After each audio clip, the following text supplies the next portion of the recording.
الحمد لله حمدا كثيرا طيبا مباركا فيه والصلاة والسلام على رسول الله وعلى آله وصحبه ومن والاه.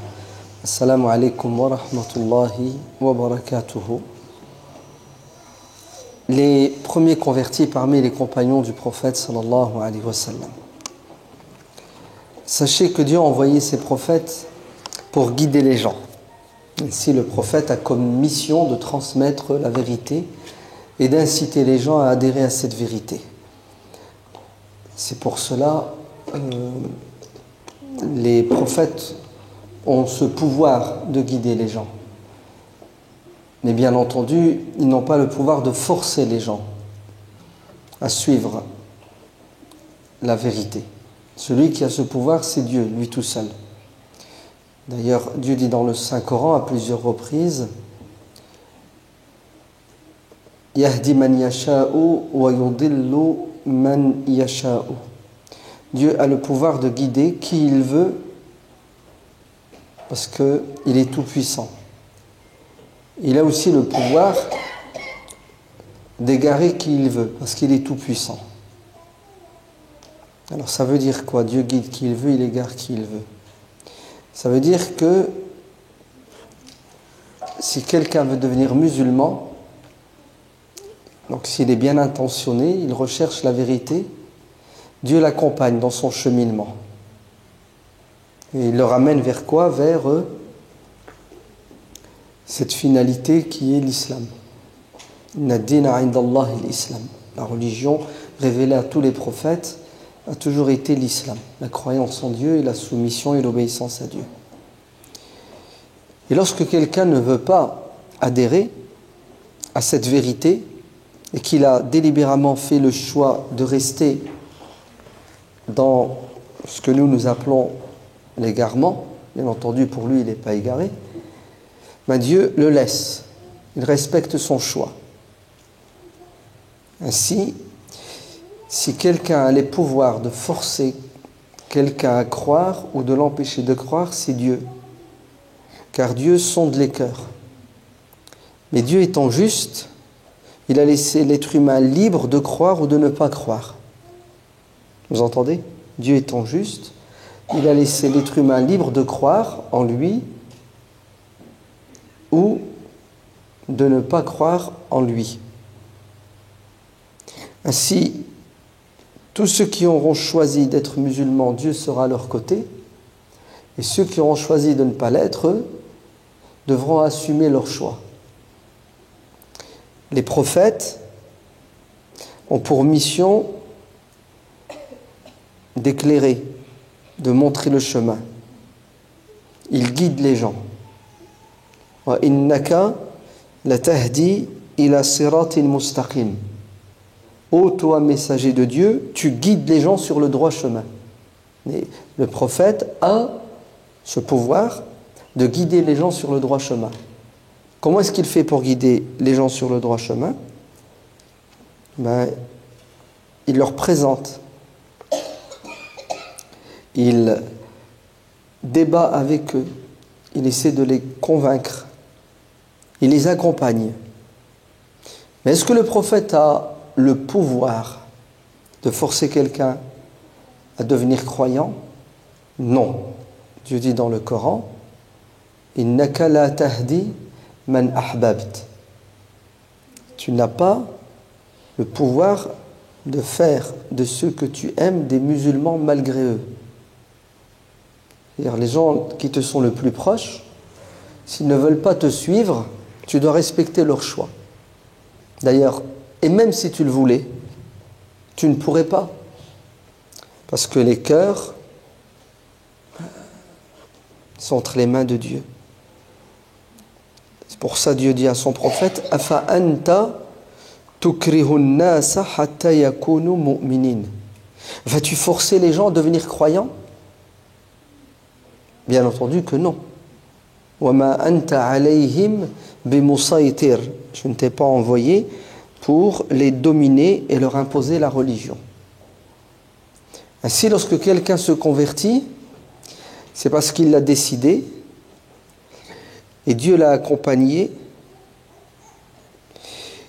et il a trouvé sur son chemin le messager de Dieu pour l'aider à accéder à Dieu. Et si quelqu'un refuse, c'est parce qu'il a fait le choix, et Dieu a respecté son choix, et le messager de Dieu respecte son choix. Donc nous devons respecter la liberté des gens.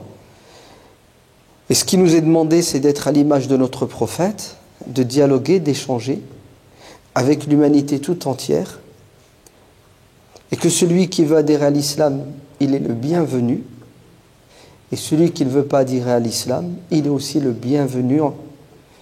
Nous allons cohabiter, vivre ensemble dans le respect, la tolérance, l'amabilité, la convivialité. C'est pour cela, accuser le prophète de l'islam et tous les prophètes d'être des sanguinaires, c'est-à-dire des gens qui tuent parce que les autres ne veulent pas adhérer à leur projet spirituel, c'est un mensonge, c'est une fausse accusation. Parce que notre livre, le Coran, est clair sur cette question. Dieu dit dans le Saint-Coran « Walakinna akthara an-nasi la yu'minun, la ya'lamun » La majorité des gens ne seront pas musulmans. La majorité des gens ne seront pas croyants comme on le veut. Ils auront leur croyance, leur pratique, mais ils n'adhéreront pas. Oui, Dieu qui sait tout, nous annonce des couleurs. Ainsi, il nous dit, ne vous fatiguez pas. Allez, ne vous détruisez pas psychologiquement. Ça ne sert à rien du tout. C'est une perte de temps et d'énergie. فَلَا تَذْهَبْ نَفْسُكَ عَلَيْهِمْ حَسَرَاتٍ. Dieu dit à son prophète, ne te consume pas de chagrin parce qu'ils ne veulent pas se convertir. C'est-à-dire, c'est bien, tu as une bonne intention, tu leur veux du bien, tu fais tout pour les aider, mais il y a des limites. Il ne faut pas te suicider. Pourquoi? Parce qu'ils sont libres d'adhérer ou non. Donc vous voyez bien que même si notre intention est bonne et on veut que tout le monde devienne musulman, la réalité, c'est que la majorité ne le sera pas, et Dieu nous dit, ça ne doit pas vous empêcher de dormir. Ayez le souci d'aider les gens, mais ne les forcez pas à adhérer, parce que ce n'est pas votre rôle, encore moins votre devoir. C'est important de dire ça, vous savez pourquoi? Déjà pour nous, moi on ne se trompera pas. Et deuxièmement, pour aussi ceux qui flippent, ils ont peur de l'islam. Ils disent, oh là là, les musulmans ils sont dangereux, les islamistes encore plus. Ils veulent islamiser la France, ils veulent forcer les gens à devenir croyants. C'est de la foutaise, c'est n'importe quoi. D'accord? Si quelqu'un devait forcer quelqu'un à devenir croyant, ça serait Dieu. Mais Dieu ne le fait pas, n'est-ce pas? Et si quelqu'un devait forcer les autres à devenir croyants, ce serait le prophète de l'islam. Et le prophète ne l'a pas fait. Et en 14 siècles d'existence de l'islam sous sa forme mohammedienne, la majorité des gens ne sont pas musulmans. Et tous les non-musulmans qui ont vécu dans la sphère géographique islamique, vous savez, ils sont restés juifs, chrétiens, athées, orthodoxes, bouddhistes, tout ce que vous voulez. Oui, mais on nous accuse de prosélytisme. C'est quoi le prosélytisme? C'est la pub, la propagande. Allez, vous voulez répandre votre religion, comme si c'était un délit, un péché, une faute. Tout le monde fait du prosélytisme. Les premiers qui font du prosélytisme sont les grandes surfaces. C'est de la pub. Distribuer des tracts pour nous attirer dans leur temple. Ouais. Pourquoi? Pour acheter leurs produits. Les partis politiques font du prosélytisme, mais ils n'appellent pas ça prosélytisme. Prosélytisme, ça a une connotation religieuse, donc c'est péjoratif. Ça s'appelle de la pub, ça s'appelle de la propagande, ça s'appelle du recrutement, ouais, de l'adhésion. Oui, et alors? Je pense avoir raison et je pense que ma manière de penser et de vivre, c'est la meilleure. D'ailleurs, chacun pense comme ça. Ça ne veut pas dire que les autres n'ont pas une partie de la vérité. plus ou moins importante, qui ressemble à la mienne, et le fait que je veuille partager avec eux cette vérité à travers l'échange, c'est humain, c'est naturel. Quand vous discutez avec quelqu'un, vous l'écoutez, vous parlez, et quand vous n'êtes pas d'accord, vous essayez de lui prouver que vous avez raison en apportant des arguments. Et si la personne adhère, ben dans votre tête, et même ouvertement, lui dites, alors, tu as vu que j'ai raison. Puis vous êtes content, non? Vous n'êtes pas content? Quand vous arrivez à convaincre quelqu'un du bien fondé de votre manière de penser et d'agir. Pourquoi vous êtes content? Parce que vous pensez que ce que vous dites et ce que vous faites, c'est bon, c'est juste, et vous souhaitez le bien et la justice à tout le monde. Sinon, vous seriez égoïste, non? Vous voyez quelqu'un qui va dans un mur, vous le laissez faire. Ah, il est libre, j'en ai rien à cirer. C'est un péché, non, c'est un délit, non-assistance à personne en danger. Et nous croyons que l'islam est source de paix, de bonheur et de bien-être. Pour l'individu, pour la société, pour la planète tout entière. Ainsi, les prophètes ont tous été prosélytes. Ils ont tous fait l'effort jusque leur dernier souffle pour ramener les gens dans le giron de la vérité. Et nous devons être à l'image des prophètes. Oui. D'ailleurs, on doit faire comme les témoins de Jéhovah. Frapper aux maisons le dimanche matin et puis donner des tracts, des livres, créer des occasions pour débattre, pour échanger. On doit faire comme les téléévangélistes aux États-Unis, ouvrir des dizaines et des centaines et des milliers de chaînes de télévision, de radio. Oui. Pourquoi? Pour parler de l'islam. Parce que malheureusement, aujourd'hui, c'est l'inverse. Beaucoup font du prosélytisme, mais du prosélytisme anti-islamique. Pour faire peur aux gens, en leur disant l'islam est dangereux, les musulmans sont dangereux. Puis ils sont en train de créer quoi? Ils sont en train de créer une psychose dans notre société française. Ils sont en train d'essayer de créer une guerre, un conflit entre les différentes communautés de notre pays, ou plutôt entre la communauté musulmane française et le reste de la communauté nationale. Faisons du prosélytisme islamique qui appelle à la paix au vivre ensemble, dans le respect, la tolérance et l'amour. Soyez pas complexés d'être musulmans et soyez pas complexés de vous affirmer, d'affirmer votre identité, avec sagesse, avec intelligence. Et heureusement que notre prophète alayhi salatu wassalam n'était pas complexé et qu'il assumait sa responsabilité. Il a commencé seul, et puis en quelques années, en quelques décennies, et aujourd'hui on voit le résultat. Pourquoi? Parce que il avait le souci de guider les gens. Et notre prophète sallallahu alayhi wa sallam, dans plusieurs de ses paroles, il nous invite à être des personnes engagées pour répandre la vérité. D'ailleurs, il nous dit, dans le hadith rapporté par l'imam al-Bukhari, si quelqu'un devient musulman grâce à vous, c'est mieux que la terre et tout ce qu'il y a dedans. C'est une incitation à quoi? À partager avec l'autre. Non pas uniquement le repas, mais aussi nos idées, la nourriture spirituelle et intellectuelle.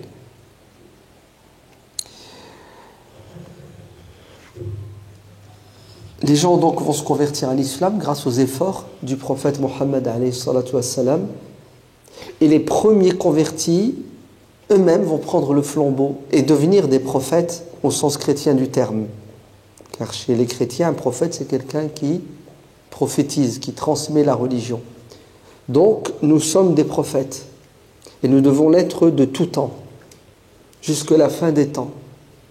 Car le prophète Mohammed sallallahu alayhi wa sallam a dit dans le hadith authentique, jadis, avant, chez les gens du livre, les juifs et les chrétiens et les autres communautés, chaque communauté avait en permanence en son sein un messager, un prophète. Et quand ce prophète décédait, un autre prenait la relève. Ils ne sont jamais restés dans le vide prophétique. Quant à vous, ma communauté musulmane, vous n'aurez plus de prophète. C'est fini, je suis le dernier. Donc, qu'est-ce qu'il faut? Il faut des héritiers des prophètes qui vont jouer le rôle des prophètes. Qui sont ses héritiers? Ce n'est pas une caste, hein? Ce n'est pas une élite, c'est tout musulman qui doit devenir un ambassadeur de l'islam.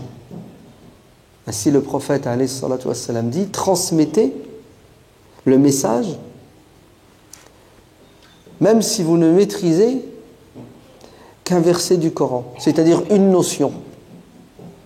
Hein, vous maîtrisez une notion en islam, vous devez l'échanger, la partager, la transmettre. Nous tous, quel que soit notre niveau de connaissance, dans la religion, nous devons quoi? Nous devons être des transmetteurs, des enseignants. C'est pour cela, dès que Abu Bakr se convertit à l'islam, il a tout de suite le souci d'inviter ses proches, sa famille, son entourage, ses connaissances. Et Abu Bakr va être celui qui va ramener à l'islam les grands compagnons, Abdurrahman ibn Auf, Uthman ibn Affan, Talha, Az-Zubayr, les piliers, les fondateurs. Pourquoi? Parce qu'Abu Bakr a compris qu'il devait jouer le rôle de prophète. Le prophète sallallahu alayhi wa sallam dira dans le hadith rapporté par Al-Bukhari, personne ne m'a été autant utile si ce n'est qu'Abu Bakr. Et personne n'a servi la cause comme Abu Bakr. Comment est-ce qu'Abu Bakr a servi la cause? Avec son argent. Abu Bakr était un riche commerçant et il n'a cessé d'investir. Il n'a cessé de mettre de l'argent dans l'association. Eh oui, ses économies et parfois même son capital. C'est pour cela que Abu Bakr avait des privilèges. Le prophète alayhi salatu wassalam va ordonner que toutes les portes qui donnent dans la mosquée soient fermées, sauf celle d'Abu Bakr. Parce qu'il mérite la médaille d'honneur. Et pourquoi? Parce qu'il a été, dès le début de sa conversion, un acteur, un moteur. Et si ce n'était Abu Bakr, le prophète sallallahu alayhi wa sallam aurait galéré 10 fois plus, 100 fois plus. C'est pour ça que le prophète lui a fait un très beau cadeau, le meilleur des cadeaux. Il en a fait son beau-père, puisqu'il a épousé sa fille Aïcha, radiyallahu anha. Ainsi, le premier converti parmi les hommes, c'est Abu Bakr. Et Abu Bakr avait les qualités du prophète, alayhi salatu wassalam. Puisque quand il a voulu faire l'hégire, à cause de la pression à la Mecque, il a été arrêté par Ibn Durunna, qui lui a dit « Où vas-tu, ya Abu Bakr ?» Il lui a dit « Je m'exile. Je ne peux plus vivre à la Mecque, parce que la Mecque est devenue intolérante. Il y a trop d'islamophobie. » Et Ibn Durunna lui dit « Un homme comme toi, réputé pour être bon, sage, juste, généreux, engagé pour toutes les bonnes causes, ne peut quitter sa terre natale. Ces gens-là qui t'empêchent de vivre ta religion sont des criminels. » Et Ibn Durunna va s'engager pour défendre Abu Bakr et il lui dira « Tu retournes à la Mecque et tu seras sous ma protection, moi, mes enfants et toute ma tribu. Si on touche un cheveu de ta tête, je déclare la guerre à la Mecque. » Vous voyez que ces Arabes-là, même non musulmans, ils avaient le sens de l'honneur. Ils avaient des principes. Et Abu Bakr va revenir à la Mecque, mais les Qurayshites vont lui poser des conditions, imposer des conditions. Ils lui diront « Ok, tu restes, on te lâche les baskets, mais une condition, on ne veut plus que tu pratiques ta religion en public. On veut que tu sois laïque. Tu pratiques ta religion chez toi en cachette, loin des yeux des gens. Et quand tu es dehors, tu fais rien parce que tu es trop dangereux. » Cher Abu Bakr. En quoi Abu Bakr était-il dangereux? Il attirait les gens par sa bonté, par sa générosité, par sa sagesse. Ainsi, ils lui disent « On ne veut plus que tu pries en public. Hein, les prières de rue. Non, en fait, la prière autour de la Kaaba. On ne veut plus non plus que tu récites le Coran à voix haute. Tu dois exister sans exister. Tu dois te faire discret. Et Abu Bakr va se plier à ces conditions pendant quelques jours. Après, il va en avoir marre. Il va se dire, au nom de quoi je n'aurai pas le droit d'être musulman et de pratiquer ma religion, puisque eux, ils ont leur religion, ils la pratiquent en privé et en public. C'est quoi cette injustice? C'est 2 poids, c'est 2 mesures. Pourquoi moi, je n'aurais pas le droit de porter un voile et l'autre, elle a le droit de ne pas porter un voile? Hein, vous avez compris? Hein? Pourquoi mon voile, vous le taxez de religieux et celle qui ne porte pas un voile n'est pas religieuse? Alors que pour vous, la religion n'est que le fruit de la pensée humaine. Elle a été inventée par un homme qui s'appelle Mohammed alayhi salam. Ainsi, pour l'athée, la religion musulmane ne vient pas de Dieu. Elle vient de la tête des musulmans. N'est-ce pas? Alors pourquoi moi, qui ai décidé, après mûre réflexion, d'être musulman, religion qui a été inventée par des hommes, manière de penser et de vivre inventée par des hommes, pourquoi est-ce que moi, mon choix, vous ne le respectez pas et vous acceptez le choix des autres? Vous acceptez que l'athée vive selon son idéologie. Vous avez remarqué l'arnaque? En fait, c'est un problème de quoi? De liberté.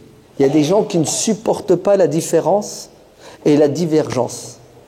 Et pour eux, tu dois penser comme eux et tu dois agir comme eux. Et si tu ne fais pas comme eux, ils te taxent. De quoi? De tous les malheurs. Et tu seras responsable de tout ce qui se passe sur terre. Et la solution, c'est l'inquisition. C'est je vais faire pression sur toi pour que tu lâches une partie de quoi? Une partie de tes convictions, une partie, en fait, de toi-même, puisque tu es le fruit de ton choix. C'est fort quand même. Hein? C'est ça l'inquisition. L'inquisition, c'est je n'accepte pas ton choix parce que je pense que tu as tort et que moi j'ai raison et je vais t'imposer ma raison. Et au lieu de dialoguer, de discuter avec moi pour me convaincre, pour que je change d'avis, qu'est-ce que tu fais? Tu me prives de la parole, tu m'accuses et tu fais des lois pour m'imposer ta manière de penser. Ça s'appelle la dictature. C'est juste ce que Pharaon a fait. C'est fort, non? Vous ne trouvez pas que c'est... On est en train de virer, mais vraiment vers une société totalitaire. On dirait que l'histoire se répète. Il nous faut le conformisme. On doit tous être des singes. On doit tous être les mêmes et singer l'autre. Le conformisme. On doit rentrer dans un moule, ouais, et ressortir, penser de la même façon, manger de la même façon, rigoler de la même façon, comme certains le veulent, les puissants, ceux qui dirigent. C'est pour ça qu'ils font pression sur Abu Bakr. Parce qu'ils ne supportent pas qu'Abu Bakr, premier converti à l'islam parmi les hommes, ait fait le choix d'être musulman. Ils auraient aimé, quoi? Qu'Abu Bakr leur demande la permission, s'il vous plaît, messieurs, je peux me convertir à l'islam? Oui. Et c'est exactement ce que Pharaon va dire aux magiciens quand ils ont décidé de se convertir. Il va leur dire amantum lahu qabla an adhana lakum. Comment? Vous avez cru en lui alors que je ne vous ai pas donné la permission? Elle est belle, non? Elle n'est pas belle. Allez. Je vous ai ramené, vous, les magiciens, les sorciers, pour prouver que Moïse est un intégriste, terroriste, hein, fondamentaliste, islamiste. Résultat final, vous adhérez à sa religion. Déjà là, il pète les plombs, skin. Et l'argument, c'est qui vous a donné l'autorisation?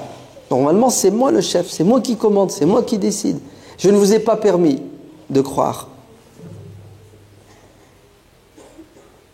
Les despotes, les tyrans et les dictateurs ne supportent pas quoi? Que l'homme soit libre. Ils veulent que tout le monde soit esclave. Et c'est ce qu'ils veulent faire à Abu Bakr. Il dit à Abu Bakr, ta religion, tu vas la pratiquer comme on veut. On ne veut pas que tu récites le Coran à haute voix. Ah, mais vous récitez bien ce que vous voulez à haute voix. Non? Pourquoi moi j'aurais... C'est comme ça, on a décidé. La hugra, ça s'appelle. La hugra. Et Abu Bakr, dans un premier temps, il accepte. Et après, il se dit, mais non, c'est pas possible, c'est injuste. Et il décide de faire ses prières, de réciter le Coran à haute voix, et à nouveau, il attire les gens. Il avait une belle voix, c'était quelqu'un de très sensible.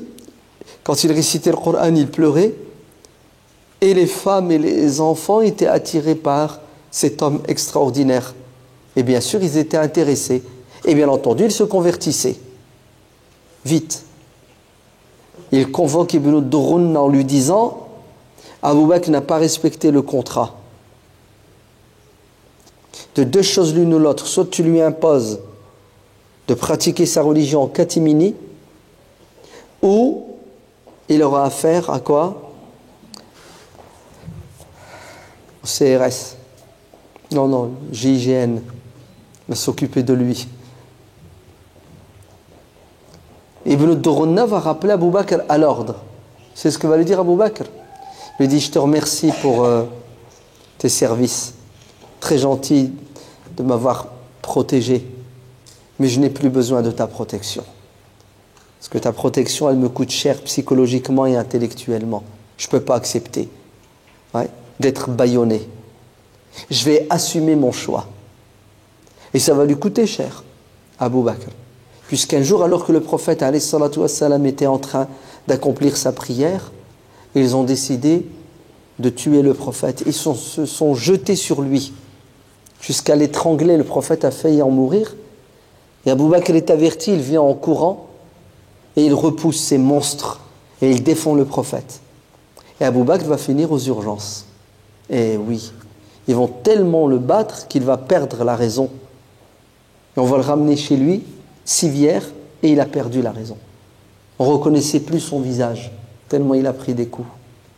Et quand il va reprendre conscience, la première question qu'il va poser à sa mère, c'est comment va le messager de Dieu? On lui dit, oui, subhanallah, pense à toi au lieu de penser aux autres. Il lui dit, j'irai bien si le messager de Dieu va bien.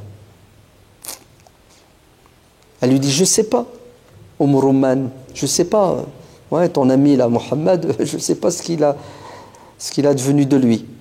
Il lui dit, va voir Fatima, Bent al-Khattab, la sœur de Omar, et tu lui poses la question.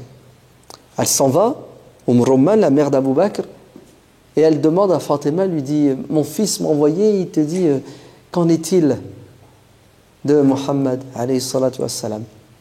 Et Fatima lui dit, je ne connais pas. Mohammed? Non, je n'ai pas de relation avec lui. Ton fils, il m'a envoyé?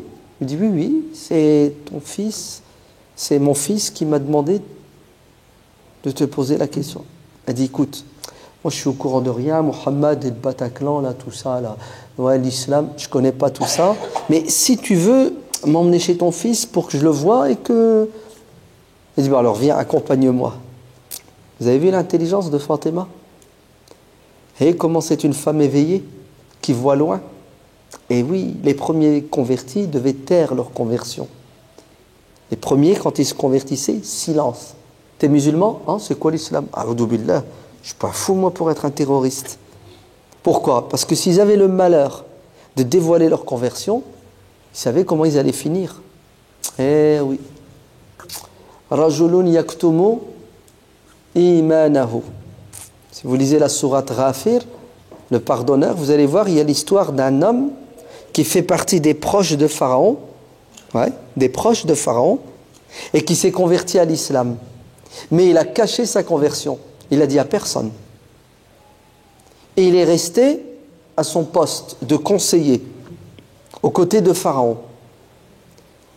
Et lorsque Pharaon et les siens vont décider de mettre à mort Moïse, alayhi salam, qu'est-ce qu'a fait cet homme?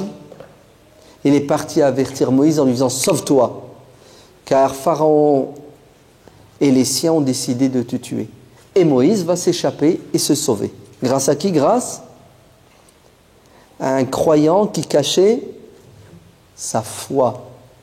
Eh oui, il faut savoir être discret. Il ne faut pas toujours s'afficher. Il faut être intelligent, il faut penser aux conséquences. Parce qu'il y a des musulmans, c'est des kamikazes. Hein. Moi, je place confiance en Dieu. Et il se jette dans le feu. Ah, ça brûle. Mais c'est normal que ça brûle. Parce qu'il y a des lois. Cet univers est géré par des lois. Si tu ne les respectes pas, boum, tu as un accident de la route. Et quoi, mais moi, je suis musulman. Attends, tu es musulman, mais tu dois être musulman intelligent. Ça ne suffit pas d'être musulman. Kayyesun fatin. Intelligent et éveillé. Frère, il vient d'avoir son diplôme. J'ai un entretien. Tu vas où? Viens ici. J'ai un entretien. Tu as un entretien? Et tu y vas comme ça? Va raser ta barbe déjà. Ok. Ouais, fais-toi une belle coupe. D'accord. Habille-toi bien. Efface toutes les tournures, la religieuse. Bismillah, Inch'Allah, Masha'Allah. Tu mets tout ça de côté et tu vas passer ton entretien. Là, moi je suis musulman. Là, je vais pas céder. Moi, je suis fier. Je me rabaisse pas. Voilà, je me rabaisse pas. Tu te rabaisses pas. Si tu veux pas t'incliner, la tempête, le tsunami va te déraciner. Si tu veux pas faire des concessions, tu vas finir. Où ça? À la marge de la société. Fatima, intelligente, qu'est-ce qu'elle dit à la mère d'Abou Bakr? Emmène-moi chez toi, je vais rencontrer ton fils pour voir ce qu'il veut. Et elle la ramène. Et Abou Bakr lui dit, le prophète, alors, qu'est-ce qui lui est arrivé? Et Fatima dit à Abou Bakr, elle est là, il y a ta mère, elle n'est pas musulmane. Je ne peux pas parler, je ne peux rien dire, c'est dangereux. Entre nous, il y a silence. Personne ne sait que je suis musulmane. Et Abou Bakr lui dit, c'est bon, tu peux parler, ma mère est au courant et c'est quelqu'un de confiance et elle a juré de ne rien laisser filtrer. Et là, elle va dire, tu peux dormir tranquille, le prophète a été sauvé, il va bien. Et Abou Bakr insiste, je veux quand même le voir pour que j'aille mieux. Et il ira à la rencontre du prophète et là, il sera apaisé. Regardez les premiers convertis. Des conversions qui sont le fruit d'un choix délibéré et qui sont le fruit aussi d'une conversion dans un premier temps qui va faire face à des pressions sans pareil. Et ils vont résister. Ils ne vont pas céder. C'est pour ça que Dieu parle des premiers convertis dans le Coran. As-sabiqouna al-awwaluna min al-muhajirin. Les premiers parmi les convertis, mais quoi? Qui vont, écoutez bien, tout sacrifier pour Dieu et son prophète et la cause. Ils vont tout sacrifier. Ils vont être prêts à quoi? Porter un lourd fardeau de la résistance. Ah, il y a Fatima, elle fait partie des premières converties. Lorsque son frère Omar ibn al-Khattab apprend que son mari, Saïd ibn Zayd, et elle sont musulmans, il décide de leur faire la peau. Il était sorti en colère de chez lui et il cherchait le prophète alayhi salatu wassalam pour l'assassiner. Et il va être détourné par un musulman qui va lui dire, tu veux tuer Mohammed, le prophète alayhi salatu wassalam, ben, tu devrais d'abord t'occuper de chez toi, parce que chez toi, dans ta famille, il y a des convertis. Il a dit quoi? Dans ma famille, il y a des convertis. D'aller dire, c'est pas possible. Vous savez comment les premiers convertis cachaient leur conversion, si bien que leurs frères n'étaient même pas au courant. l'intelligence. Qui est converti? Je lui dis, ta sœur et ton frère. Et hop, Omar fait demi-tour. Au lieu d'aller tuer le prophète, il s'en va faire la peau à son beau-frère et à sa sœur. Vous ne trouvez pas que ce musulman est intelligent? Vous savez ce qu'il a fait? Il a détourné Omar pour l'empêcher de tuer le prophète alayhi salatu wassalam. À quel prix? Il vaut mieux sacrifier Fatima et Saïd que le prophète. Omar, ce musulman a compris que il y a plus important que la vie d'un musulman lambda. C'est la vie du chef, la vie du dernier messager. Il avait le sens des priorités. Il vaut mieux faire un sacrifice moindre pour éviter un sacrifice majeur. Intelligent ou pas intelligent? Il voit loin quand même. Et lorsque Omar va rentrer, il va découvrir son beau-frère et sa sœur. Vous connaissez l'histoire, c'est ça? Il va les agresser physiquement et elle ne se laissera pas faire. Je veux dire, jusqu'à quand, ya Omar, tu vas être un monstre? On est libre de croire et d'avoir notre religion. Et il va lire ce passage de la sourate Taha qui va le toucher. Et grâce à tout cela, Omar va se convertir. Et il est le 40e à s'être converti. Et tout de suite, il cherche la rencontre avec le prophète, alayhi salatu wassalam. Où est Mohammed? Vous savez où était le prophète? Il était pas loin de... Quand vous allez à la Mecque, vous avez la Kaaba, et ensuite vous avez deux monticules qu'on appelle le Safa et le Marwa. À cet endroit, il y avait la demeure d'un compagnon qui fait partie des premiers convertis, qui s'appelle Al-Arqam, Ibn Abil Arqam. Et c'était le QG des musulmans. C'est là où le prophète et les premiers convertis se réunissaient pour faire quoi? Pour faire leurs cours, leurs halaqat, pour discuter. Et ce qui est magnifique, c'est que c'était secret. Personne n'était au courant, personne ne savait où c'était. Tu t'imagines s'ils avaient mis une pancarte? Ouais. Le centre islamique de la Mecque. Il aurait brûlé le jour même. Non? Vous avez vu? Le prophète, alayhi salatu wassalam, pas loin de la Kaaba, pas loin, vous savez d'où?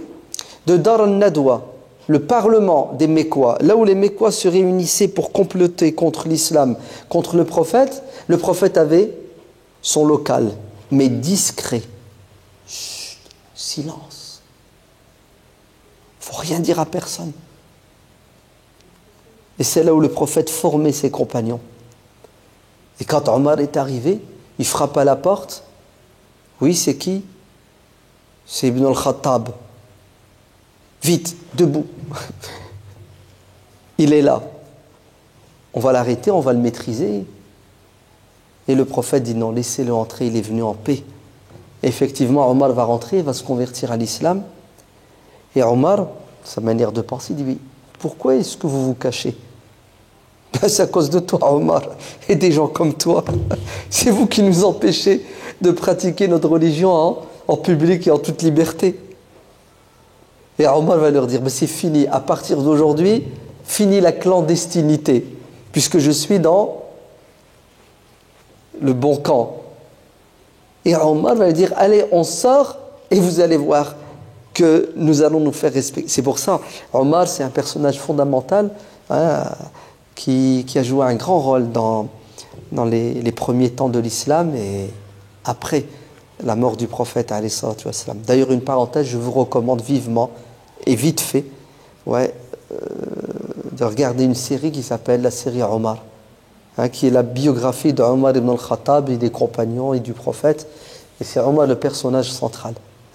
Tapez sur YouTube, série Omar, elle est en arabe mais sous-titrée en français. Elle est en anglais? Sous-titrée ou sous-titrée en anglais? D'accord. Elle est magnifique. C'est en 32 épisodes. Il faut que vous la regardiez pas une fois, hein, une dizaine de fois. Hein, c'est très très bien fait et c'est émouvant, c'est impressionnant.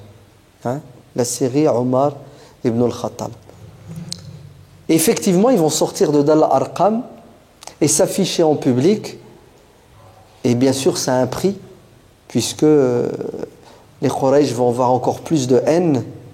Mais grâce à Omar, et c'est un tournant, c'est arrivé en l'année 6 de la prédication.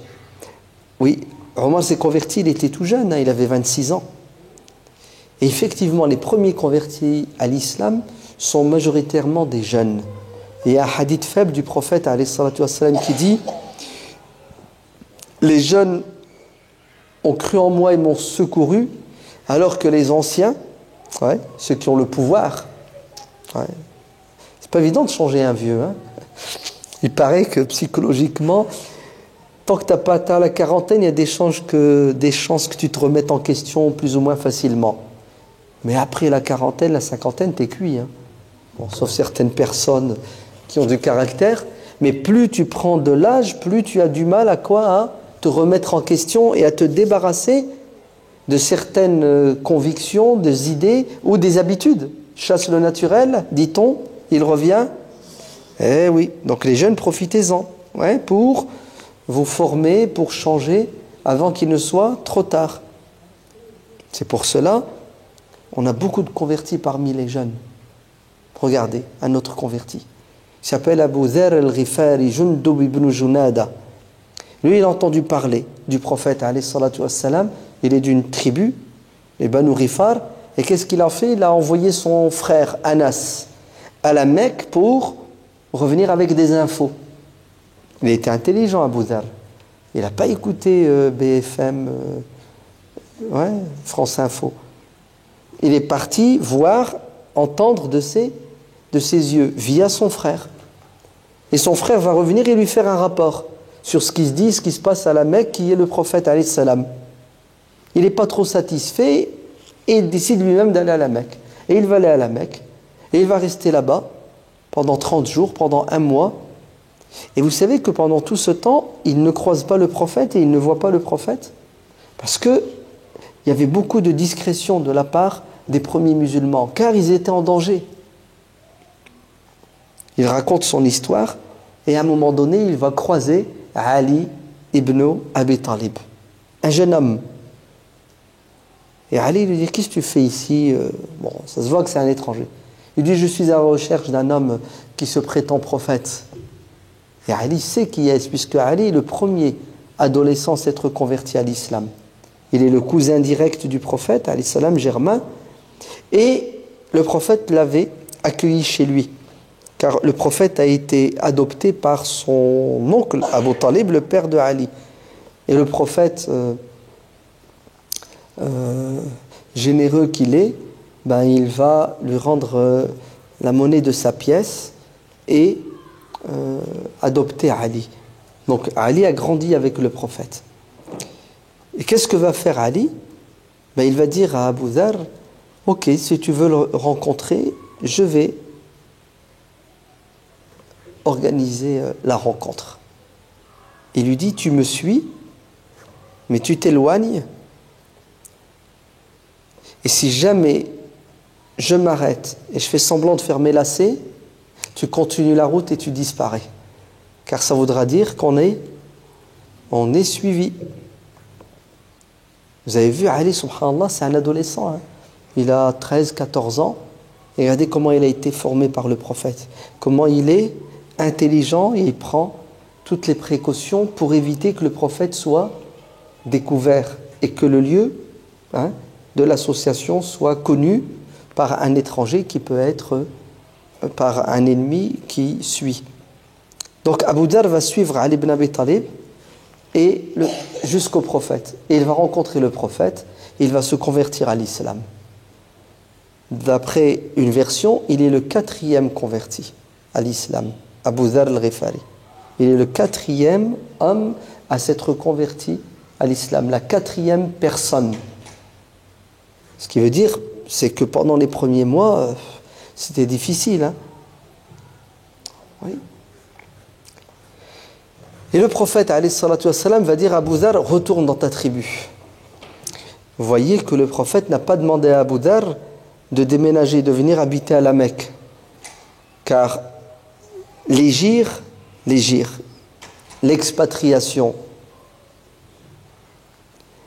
n'est pas demandée en islam. Tu continues à vivre là où tu as toujours vécu. Sauf si tu ne peux plus y pratiquer ta religion. Là, il t'est demandé de quoi? De t'expatrier vers un endroit où il y a de la liberté. Je répète. Ceux qui vous disent que un musulman, il ne doit pas vivre dans une société qui n'est pas musulmane, il doit vivre dans une société musulmane, il doit faire l'hégire comme les compagnons ont fait l'hégire, se trompent, voire même ils vous mentent. La preuve, regardez, Abu Dharr al-Ghifari, quand il s'est converti à l'islam, le prophète ne lui a pas dit de rester à ses côtés pour apprendre la religion. Il lui a dit, retourne dans ta tribu. Et d'ailleurs, c'est ce que disait le prophète à tous ceux qui se convertissaient, retournez chez vous, retournez, faites le boulot. Le boulot de quoi? Transmettez l'islam, vivez parmi les vôtres. Alors pourquoi est-ce que les musulmans de la Mecque ont quitté la Mecque, ont fait l'hégire? Pourquoi? Parce qu'il n'était plus possible à un moment donné pour eux de pratiquer leur religion, tout simplement. Donc tant que tu peux être musulman, pratiquer ta religion et que tu n'es pas en danger, tes biens, ta personne sont protégés, l'islam ne te demande pas de t'en aller. Oui, mais la France n'est pas un pays musulman, la France n'est pas musulmane pour toi, dans ta tête. Mais dans la réalité, la France est beaucoup plus musulmane que n'importe quel autre pays dit musulman. Vous savez, quand vous avez une approche critique, vous voyez qu'il y a plus d'islam en France que d'islam dans... Où ça? Choisissez un pays dit musulman, allez-y. Lequel vous voulez.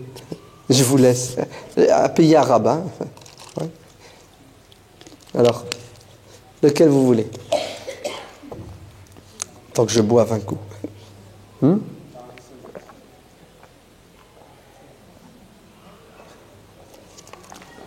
Il a dit l'Arabie Saoudite. Comme ça, je ne pourrais plus faire le pèlerinage. Pour ça qu'il m'a balancé le traître, l'Arabie Saoudite.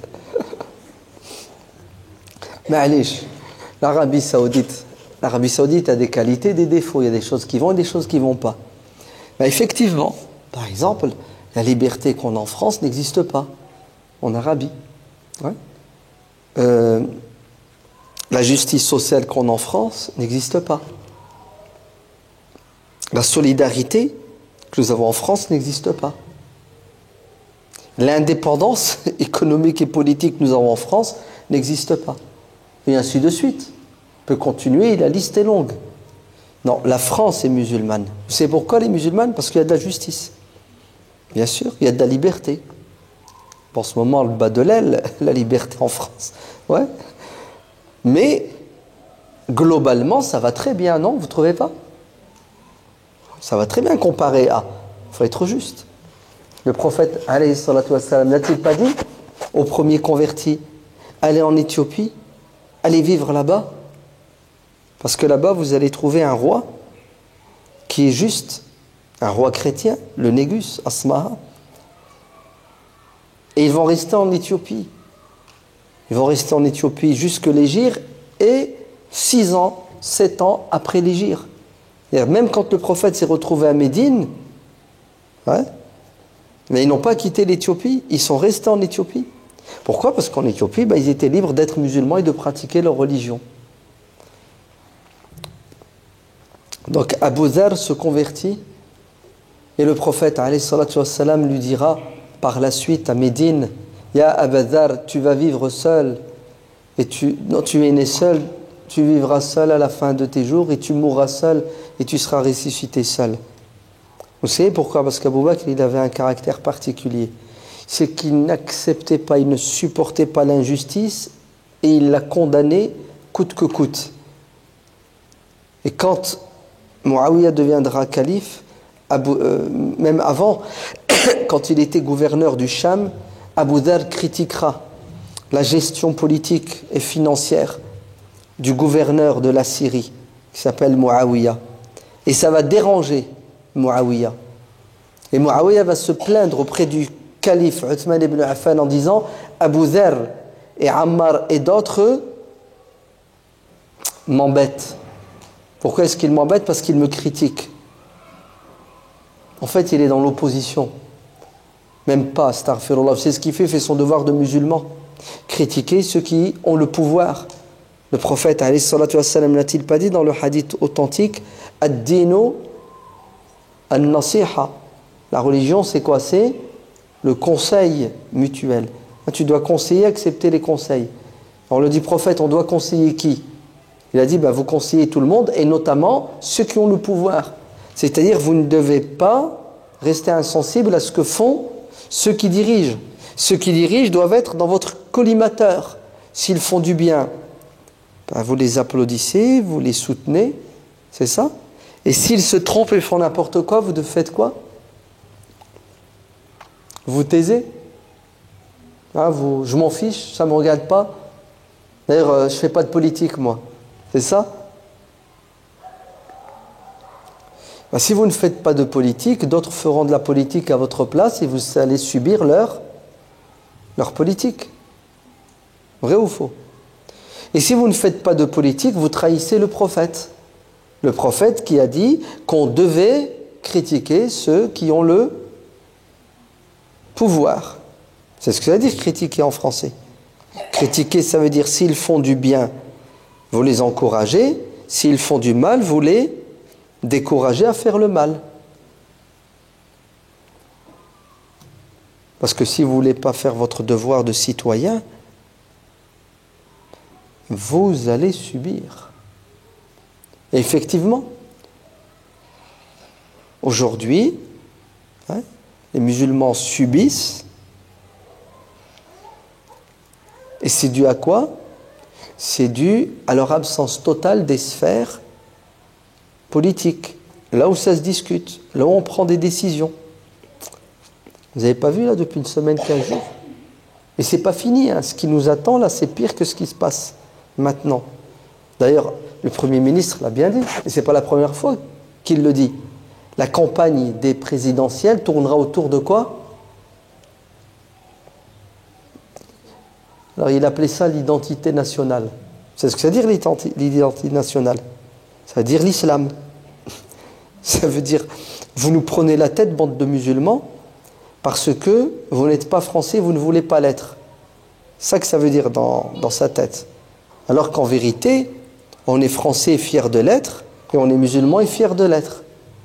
Mais comme ils ne veulent pas s'attaquer aux vrais problèmes de notre pays, le chômage par exemple, la délocalisation, les entreprises qui se sont barrées et qui sont parties faire de l'argent. Non, mieux, l'évasion fiscale.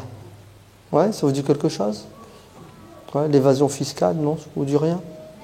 Tu ne payes pas tes impôts, tu te barres avec des milliards et après tu laisses les petites gens payer à leur place. Ça va.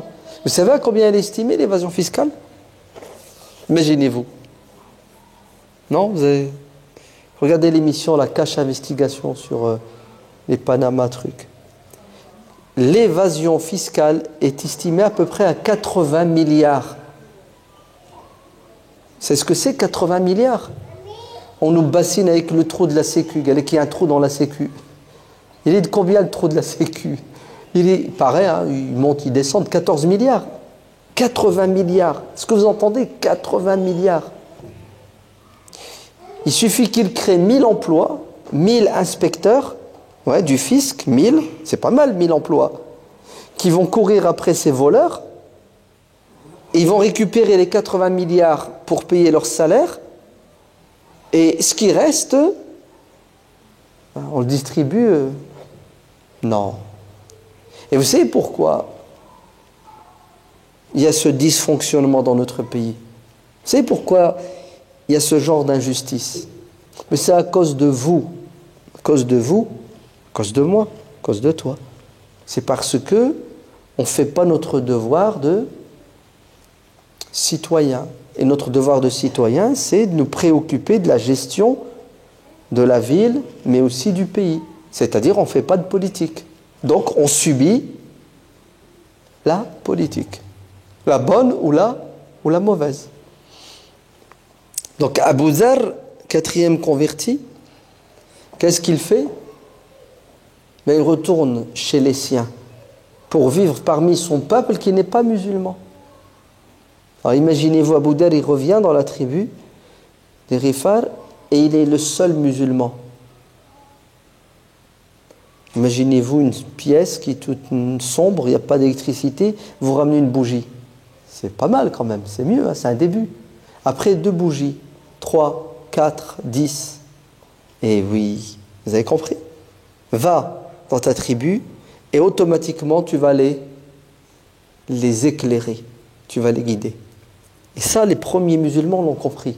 Ils ont compris que leur devoir, c'était non pas d'être musulmans et de le rester, mais c'est de tout faire pour que les autres deviennent musulmans, en vivant avec eux, ouais, afin qu'ils découvrent l'islam à travers le comportement de ce musulman, le comportement de ce converti.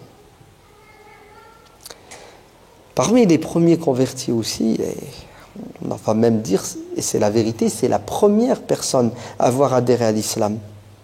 C'est l'épouse du prophète Khadija, bintu Khuwaylid, n'est-ce pas? Quand le prophète est sorti de la grotte, il est venu chercher la paix, le réconfort auprès de qui? Auprès de sa femme Khadija, qui va l'accueillir à bras ouverts et qui va le réconforter et qui va lui dire: t'inquiète, tu n'es pas victime du diable ni d'hallucinations. Il est clair et net que tu es l'élu, tu as été choisi parce que tu es quelqu'un de bon. Et elle va citer ses fastes, ses qualités. Et le diable ne peut pas diriger, avoir le dessus sur quelqu'un comme le prophète alayhi salatu wassalam, tellement il était bon. Dieu est avec toi, ya Muhammad. Et elle va tout de suite adhérer. C'est beau quand même, non? Vous ne trouvez pas? Et c'est vrai, hein, si tu veux réussir dans ta vie, il faut que tu aies ta femme avec toi. Ah oui. Heureusement que le prophète alayhi salatu wassalam, sa femme était à ses côtés. Et elle va le soutenir toute sa vie. Et elle va se sacrifier avec lui. Eh oui. Les jeunes, même les plus anciens, ouais. Si vous voulez réussir dans votre engagement associatif, politique, mouillez vos épouses et que vos épouses soient engagées comme vous. Comme ça, elles vont vivre avec vous l'engagement. Elles vous comprennent et elles partagent avec vous. Elles portent avec vous le fardeau. Mais si tu es tout seul à courir et elle est là, elle fait du surplace, elle n'arrivera pas à te suivre. Et tu sais ce qu'elle va faire? Elle va tirer la sonnette d'alarme. Et à un moment donné, elle va jeter l'éponge parce que, pour elle, elle n'a pas de mari. C'est le mari de tout le monde sauf le sien. Il s'occupe de tout le monde sauf de moi. Ouais. Il ne prend pas soin de moi, il n'est jamais avec moi. Alors faites attention, engagez-vous, mais de manière mesurée et intelligente. Et l'intelligence veut que la première personne que tu dois convaincre, c'est ta femme. Si tu n'arrives pas à convaincre ta femme pour qu'elle te suive dans ce droit chemin, tu vas avoir du mal, mon frère, à convaincre les autres. Donc Allah ibarak fikoum, soyez engagés et que toute la famille soit engagée, comme c'était le cas pour le prophète alayhi salatu wassalam, puisque parmi les premiers convertis, Zayd ibn Haritha, c'est-à-dire le fils adoptif du prophète alayhi salatu wassalam, qui lui aussi à cette époque est un adolescent. Il va tout de suite adhérer et se convertir à l'islam. Et ce qui est extraordinaire et beau, c'est que lorsque son père a voulu le récupérer, l'enfant va refuser de retourner dans sa famille en disant que je ne veux pas quitter mon père adoptif, tellement il aimait et il adorait le prophète. C'est extraordinaire, non? Vous ne trouvez pas? C'est beau.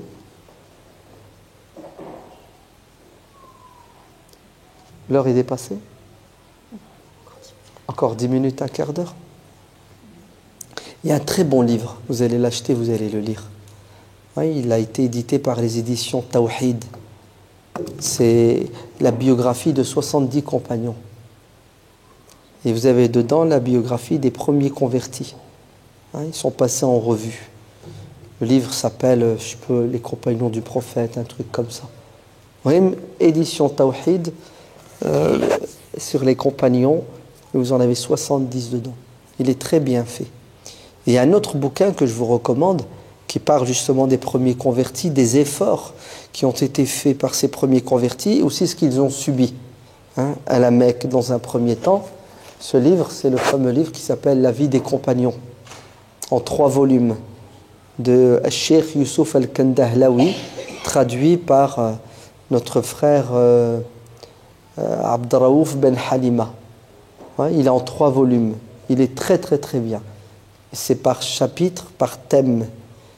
Si vous arrivez à bien étudier ces 2 bouquins, vous allez avoir, alhamdoulilah, une bonne connaissance de cette première génération qui ont construit, qui ont bâti l'islam. Ammar ibn Yasir fait partie des premiers convertis. Lui, son père et sa mère, la famille tout entière. Il est un modèle, Ammar, de converti qui va subir la pression à la Mecque, puisque son père et sa mère seront les premiers martyrs, les premières personnes à avoir été abattues, tuées, parce qu'ils ont fait le choix d'être musulmans, sont Yasir et Soumaïa, les parents de Ammar. La pression était terrible, elle est passée à la torture physique, après la pression psychologique. Et Ammar va résister jusqu'à un certain moment. C'était trop, il va céder. On va lui demander d'insulter Dieu et le prophète, de blasphémer. Et à votre avis, est-ce que Ammar va blasphémer? Oui. Ammar va blasphémer. C'est-à-dire, il va renier Dieu et le prophète. Pourquoi? Pour qu'ils arrêtent de le torturer. Par la suite, quand le prophète le croisera, il lui fera les condoléances, puisque son père et sa mère ont été tués devant lui. Et Ammar va demander pardon en disant au messager de Dieu, ils m'ont forcé à t'insulter, à dire du mal de toi. Au fond de moi-même, j'étais apaisé, je sais que tu es le messager, que Dieu existe. Mais je leur ai fait entendre ce qu'ils voulaient entendre pour qu'ils arrêtent de me faire du mal. Et lui, il pensait qu'il avait fait un péché grave et que Dieu n'allait pas lui pardonner. Et le prophète va le réconforter en lui disant « Comment tu te sentais ?» Il disait « Je ne suis pas hypocrite, je suis un croyant sincère. » Le prophète lui dira « S'il recommence à te torturer pour blasphémer, qu'est-ce que tu dois faire? Tu blasphèmes. Et tu dis avec ta langue le contraire de ce que tu penses pour sauver ta peau. » Et Dieu révèle un verset du Coran qui dit « Illa man ukriha wa qalbuhu mutma'innun bil iman » Ceux qui ont été forcés à blasphémer alors qu'ils sont fondamentalement et sincèrement croyants, nul grief, ils n'ont pas fait de mal. C'est ce que ça veut dire? C'est-à-dire, sous la pression, on peut faire quoi? On peut lâcher du mou pour sauver nos intérêts. Vous avez compris ou non? Je ne pense pas que vous avez compris. Ouais. Parce que si on veut mettre ça en pratique aujourd'hui, oh là là, les musulmans, ils ne vont pas accepter. Ce principe-là. Ouais. Il y a de la pression. À un moment donné, ça devient insupportable. Qu'est-ce que tu fais? Tu cèdes, tu lâches du mou, tu fais une concession pour rester en vie, pour sauvegarder quelque chose de plus important. Ça va, vous avez compris? Alors, ce principe, bon, il est véridique, vous avez vu. Les premiers convertis l'ont vécu et c'est dans le Coran. Mais dès qu'on va vouloir le traduire dans notre réalité aujourd'hui, vous allez voir ce qui va se passer. Dites aux musulmans, écoutez, vous savez, aujourd'hui, les médias ont réussi à faire l'amalgame. Tu sais, ils ont créé l'amalgame. Dans la tête des gens, si tu as une barbe, ça veut dire que tu es musulman, et tu es un musulman islamiste, intégriste, fondamentaliste et terroriste. C'est ça? C'est malheureux, mais c'est comme ça. Ce qui est faux. La pression, elle est terrible ou elle n'est pas terrible? Dis aux musulmans, écoute, c'est ce que tu fais, enlève ta barbe, rase-la. D'accord? Comme ça t'évitera des problèmes au travail, des problèmes partout. Tu dis, ça va pas, non. Je vais céder, je vais me rabaisser, la sunna du prophète, je vais la laisser tomber pour eux. Vous avez vu? Quand tu demandes aux musulmans d'être intelligents, d'être pragmatiques, d'être réalistes, et de faire des concessions dans ce qui n'est pas fondamental, qu'est-ce que fait le musulman? Il fait le dur. Et 50, 10 ans plus tard, il pleure.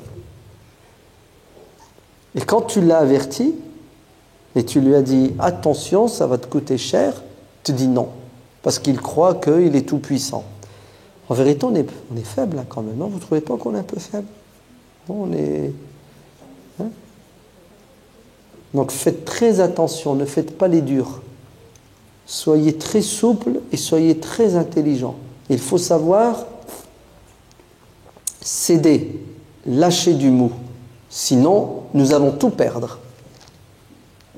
Moi, je me souviens, il y a 10 ans, quand on disait aux femmes qui portaient le niqab, enlevez-nous ce niqab, s'il vous plaît, vite fait, bien fait. Enlevez ça. Vous êtes en train d'exciter le diable. Le diable, il va quoi? Il va vous faire très mal et par ricochet, dommages collatéraux, il va faire mal à qui? Même à celles qui ne portent pas le niqab. S'il vous plaît, enlevez-nous cette couleur, le noir. Le noir, il est dangereux en France, il est synonyme de deuil. Ils vont vous tuer, vous massacrer. Non, moi, je suis musulmane, sunna du prophète, tiens, attrape ça dans les dents, 150 €. Ben oui, la loi, elle est passée. Oui. Il faut savoir quoi? Il faut savoir négocier. Car si tu ne négocies pas, peut-être que tu vas perdre tous tes acquis. Il vaut mieux lâcher, jeter à la mer, jeter à la mer, pour que le bateau ne coule pas. Sinon, tu vas tout perdre. Tout ce qu'il y a dans le bateau, toi-même. Donc, les premiers convertis à l'islam subissaient des pressions terribles. Ils résistaient, mais ils étaient intelligents dans la résistance. Ils savaient faire des concessions pour éviter de perdre tous leurs acquis. C'est promis, vous allez lire les 2 bouquins? Ouais. Non, mais c'est promis, si vous ne le faites pas, je vous en voudrais. D'accord? Il faut vous cultiver. Les conférences, c'est bien, mais ce n'est pas suffisant. Ce qui compte, c'est l'après-conférence, c'est-à-dire mettre en pratique et continuer à emmagasiner des connaissances pour mieux comprendre et mieux agir. On va s'arrêter ici parce qu'une pause s'impose. On se retrouve dans 2 minutes.